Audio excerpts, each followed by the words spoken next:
akan menyampaikan materi dengan judul meneladani peran para ulama dalam penyebaran Islam di Indonesia. Yang pertama, masuknya ajaran Islam di Indonesia di wilayah Nusantara yang sangat luas.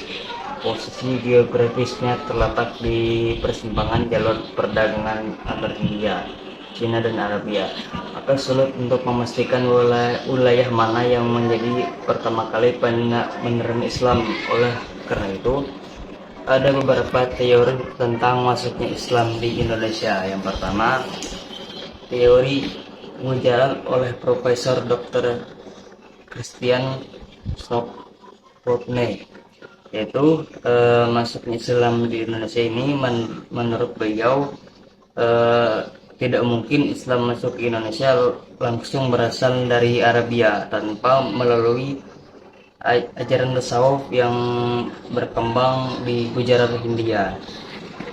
Lalu yang kedua, teori Makkah oleh Profesor Dr. Buya Hamka. Buya Hamka menggunakan berita diangkat dari Cina dinasti Tiang sebagai acuan. Teori ini menurut Islam masuk ke Nusantara pada abad ke-7 Masehi. Lalu yang ketiga, teori Persia oleh Profesor Dr. Hussein Jajariningrat. Menurut teori ini, Islam masuk di Persia pada bermazhab Syiah. Pendapat ini didasarkan pada sistem mengeja bacaan huruf Al-Quran, terutama di Jawa Barat yang menggunakan ejaan Persia. Lalu, teori Cina oleh Profesor Dr. Slamet Mulyana. Menurut Slamet Mulyana, Sultan Demang merupakan keturunan Cina. Lebih dari itu, menurutnya, Wali Songo juga merupakan keturunan Cina, sehingga dari teori ini diketahui bahwa keturunan Cina lah yang pertama kali membawa ajaran Islam di Indonesia. Lalu ada teori maritim oleh N.A. Balok. Menurut N.A. Balok, Islam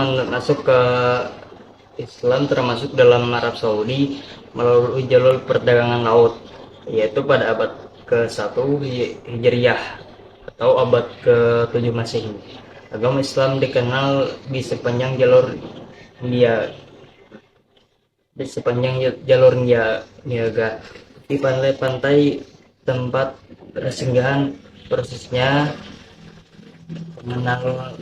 pengenalan ajaran Islam ini berlangsung selama kurun waktu 1 abad sampai abad pertama sampai abad ke-5 Hijriah atau 7 sampai 12 Masehi. Perkembangan Kesultanan di Indonesia. Perkembangan Islam di Indonesia semakin meluas seiring dengan banyaknya raja-raja Hindu yang memeluk Islam. Dengan demikian, terbentuklah Kesultanan Islam di berbagai wilayah Indonesia. Istilah kerajaan berubah menjadi kesultanan dan istilah raja berubah menjadi sultan. Salah satu motif para raja-raja memeluk Islam adalah untuk mempertahankan kekuasaannya, karena mayoritas rakyat sudah memeluk Islam, dan terlebih dahulu rakyat berbondong-bondong untuk masuk Islam karena syarat masuk Islam sangatlah mudah.